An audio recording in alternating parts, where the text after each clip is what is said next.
the British Museum? One of the mummies walked away. Oh, come on, Nigel. You're kidding, right? Jennifer, I'm serious. The museum recently bought a mummy of a cat.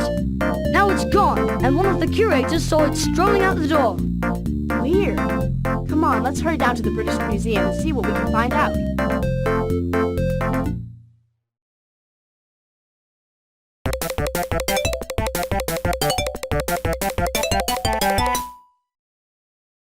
Look at those reporters. That must be the curator who saw the cat mummy come alive. Let's get close and hear his story.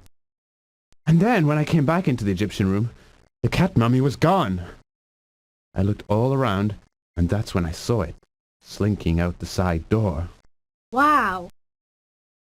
It was quite abominably ugly. No hair, of course. Rather wrinkled looking, but very clearly a cat of the Egyptian breed.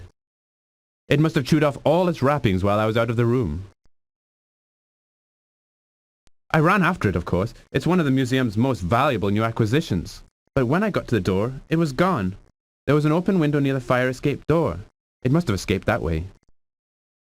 A 2,000-year-old cat is on the loose somewhere in London. You must tell your readers to return this cat at once to the British Museum. This way leads to the Egyptian rooms, where the cat mummy disappeared.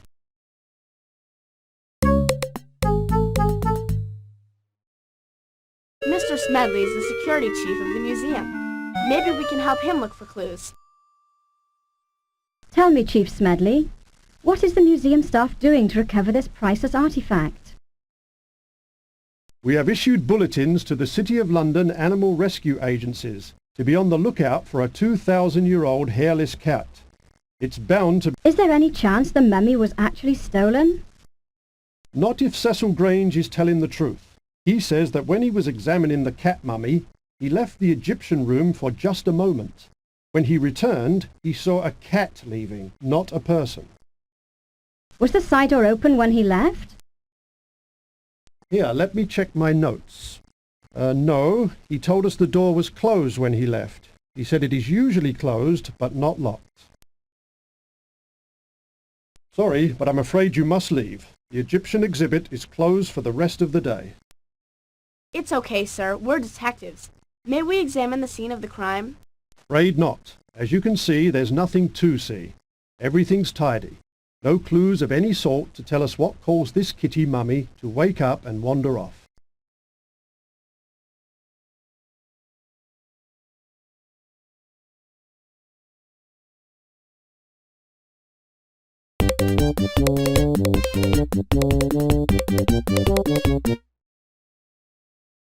Nigel's friend Gordon is here. Let's find out if they've heard anything else about the mysterious cat mummy that walked by itself. Cats can be good companions, although I prefer a good sheepdog. But if you want to talk about cats, you should look up Mrs. Grimalkin at the Ritz Hotel. She's a world expert on anything feline. Yes, she's famous as a cat expert, collector, and psychologist. She's balmy about cats. She really loves them. She might be able to figure out where a 2,000-year-old cat would hide. Great! Now let's see if we can figure out which direction to go to reach the Ritz Hotel. Let's pull out our map of London. We're down here at our house in South Kensington. Which direction do we need to go in order to get to the Ritz Hotel on Piccadilly in St. James? Right. The Ritz Hotel is almost directly northeast of our house. You'll be there in no time.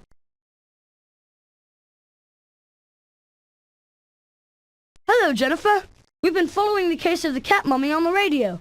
All of London is on the lookout for more clues. So far, no one's found anything. There was a picture of the mummy in last month's museum journal. Have a look.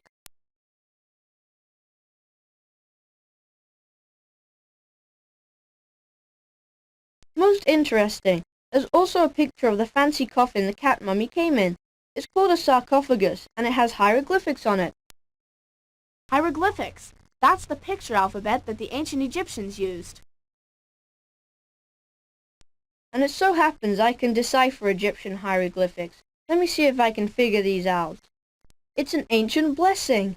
It says, "May the power of Bastet keep you safe, to be a loving companion into the next life. It's talking about the cat coming back to life.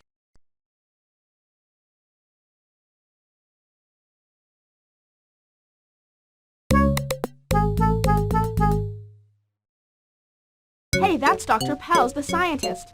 Nigel told me she used to work at the British Museum. I heard about the mummy that came to life on the radio. Don't believe a word of it. I'm sure this is a story made up by Cecil Grange. I'm sure Cecil is trying to hide the fact that the museum has misplaced a valuable mummy. The fools! A mummy misplaced in a museum? Did things like that really happen? I warned them when they fired me. I told them that without my expert care, something like this would happen. What do you think happened to the cat mummy, Dr. Pels? Well, that mummy didn't wake up and walk off by itself, I tell you. Somebody helped it. Mark my words. This way leads to one of my favorite rooms. Here in the mammals exhibit, they have a display all about cats. Maybe something here will help us figure out where this 2,000-year-old Egyptian cat has gone.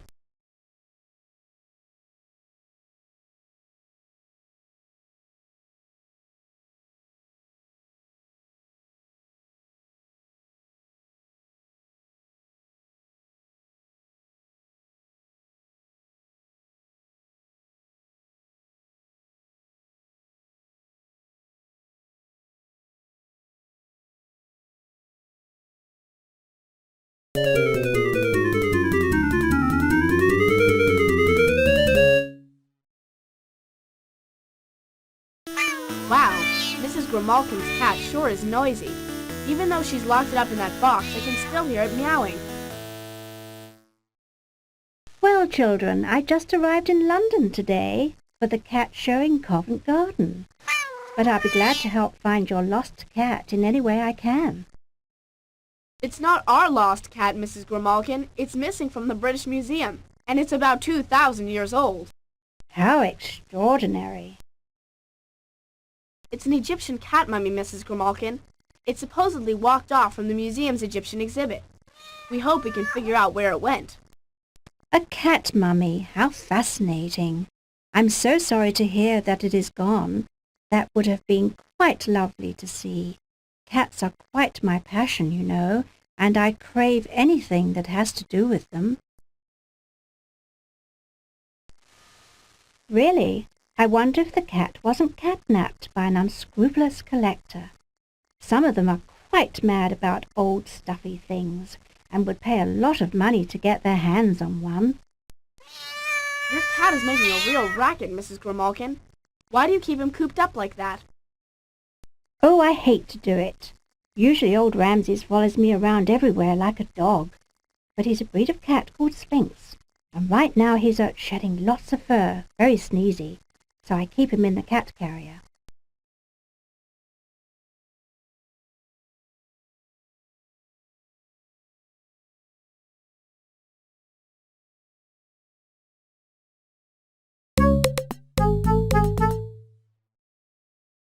Hey, they're having a cat show here. Let's look around. Yeah, these cats are all very astonishing.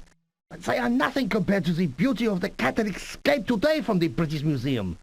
Don't you agree? Oh, I don't know. I think I prefer a pet that's warm and purring to something that's been dead for over 2,000 years. Ach, but I am a collector.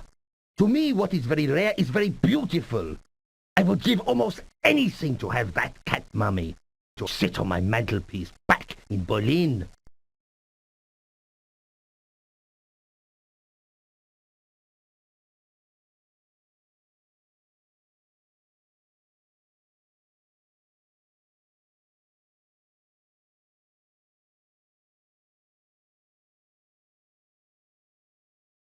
Good grief, look at that! A cat that's all wrinkly with no hair. The sign says it's a really rare kind of cat, called a Sphinx. Isn't that the kind of cat that Mrs. Grimalkin owns?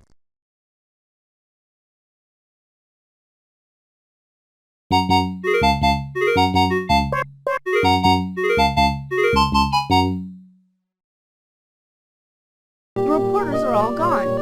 Now Mr. Tribb, the museum's assistant curator, is talking to Mr. Grange, the man who saw the cat mummy walk away. This has been a disaster for the museum, let me tell you. Cecil Grange's preposterous story has made the British Museum into the laughingstock of the world. When the curator returns, I expect him to fire Mr. Grange for his incompetence. And rightfully so. Perhaps he will give the job to someone more reliable. Someone like me, for example. I know it sounds incredible, but this is exactly what I saw. When I came back, the cat mummy was no longer on the table, and an amazingly wrinkled bald cat was scampering out the side door. Perhaps I shouldn't have told the reporters the story, but it's the truth. I've no idea where the cat mummy has gone, and we simply must retrieve it. It is a rare artifact, and it cost the museum a great deal of money.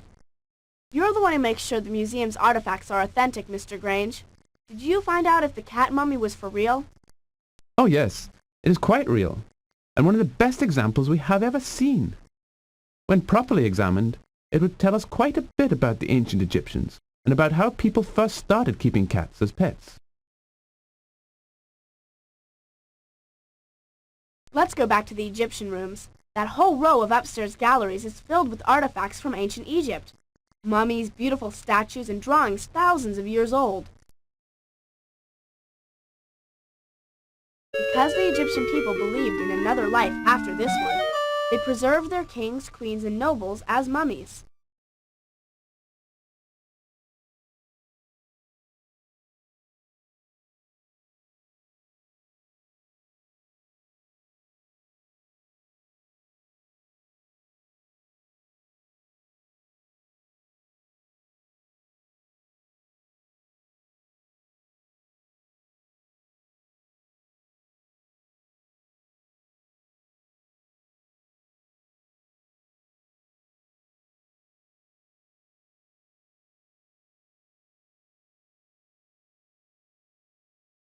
Here's where Mr. Grange was examining the cat mummy. He had taken it out of the locked case that holds these other mummies of cats, dogs, fish, and other animals, even a baboon. The exhibit says that, just like with human mummies, the ancient Egyptians would remove the organs from inside the mummies before they wrapped them up. This would help preserve the mummies. The ancient Egyptians believed that if they kept the bodies intact, the spirits could live in an afterlife. To keep those spirits happy, they would bury beautiful possessions too for the spirits to enjoy. To keep the spirit company, sometimes they would bury a favorite dog or cat in the tomb. They also thought the animals could ask a particular Egyptian god or goddess to help the spirit in the afterlife. Lucky for us, they preserved things this way. Although many of the tombs have been emptied by robbers over the years, a few were still intact. Those tombs have taught scientists a lot about how the ancient Egyptians lived.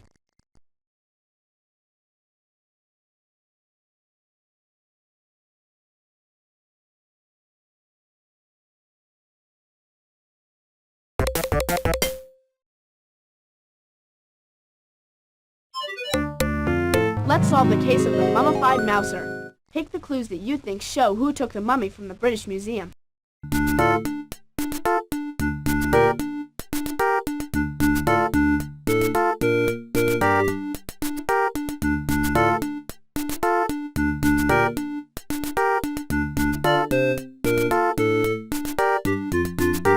Those seem to be good choices, all right. Now, who do you think has the cat mummy? You've got it! Mrs. Grimalkin stole the mummy cat. We knew from the start that the cat mummy didn't come back to life, because those kinds of things only happen in movies. Besides, if the mummified cat had escaped from its wrappings, it would have left the old strips of cloth lying on the table. Our first lead was Mr. Grange, who claimed he saw an odd, wrinkly cat leaving the room. We knew that if there were no such animal, then he must be lying. But if we could explain the mysterious wrinkled cat, we might find out who took the cat mummy. Our big break came when we visited Mrs. Grimalkin. When we saw she had a picture of the cat mummy and a map of the British Museum, we became suspicious. Then she told us that her Sphinx cat Ramses followed her everywhere. She had him shut away because he was shedding his fur, she said. We could hear him complaining in his box. But we learned that Sphinx cats have no hair. and they are wrinkled and odd-looking just like the cat Mr. Grange saw when the mummy was stolen.